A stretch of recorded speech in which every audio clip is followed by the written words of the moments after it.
अहिल्यानगर जिल्ह्यातील पारनेर तालुक्यातील म्हसने सुलतानपूर येथील गट नंबर 39 मध्ये शेत जमिनीवर झालेल्या नियमबाह्य प्लॅटिंगचे खरेदी खत सक्षम पंचनामा करून रद्द करण्याच्या मागणीसाठी उपोषणानंतर दिलेल्या आश्वासनाची पूर्तता न केल्याने जिल्हाधिकारी कार्यालयासमोर अन्याय निवारण निर्मूलन सेवा समितीच्या वतीने 23 डिसेंबर रोजी जागरण गोंधळ आंदोलन करण्याचा इशारा संघटनेचे जिल्हाध्यक्ष अरुण रोटे यांनी दिला आहे।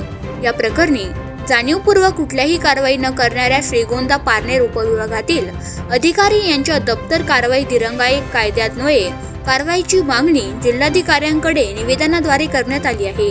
म्हसने सुलतानपूर तालुका पारनेर गट नंबर 39 मधील नियमबाह्य प्लॅटिंग करून खरेदी खत झाल्याने ते रद्द करण्याबाबत संघटनेच्या वतीने 7 ऑक्टोबर रोजी जिल्हाधिकारी कार्यालय विभागीय आयुक्त नाशिक यांना पत्रव्यवहार करून 21 ऑक्टोबर रोजी उपोषण करण्यात आले होते।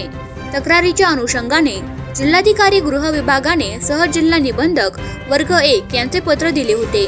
या पंधरव्या उपोषणापासून परावक्त करण्यात आले होते, मात्र अखेर जिल्हाधिकारी कार्यालय यांच्याकडे सहजिल्हा निबंधक वर्ग 1 यांनी आर्थिक हितसंबंध जोपासत कुठल्याही कारवाई केलेली नसल्याचा आरोप करण्यात आला आहे। गट नंबर 39 म्हसने सुलतानपूर येथील अनधिकृत खरेदी खत रद्द करण्याचा संपूर्ण अधिकार उपविभागीय अधिकारी यांच्याकडे असताना त्याबाबत कार्यालयास पत्रव्यवहार करून देखील अनधिकृत प्लॉटिंग खरेदी करून खताच्या मालकाशी आर्थिक संबंध जोपासत त्यांना पाठीशी घालून कर्तव्यास कसूर करण्यात आला असल्याचे निवेदनात म्हटले आहे। आवाज जनतेचा या न्यूज चॅनलसाठी प्रतिनिधी शेख शफीक मणियार।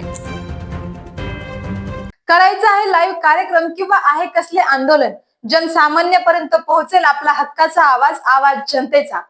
बातमी व जाहिरातीसाठी संपर्क करा स्क्रीनवर दिलेल्या नंबरवर।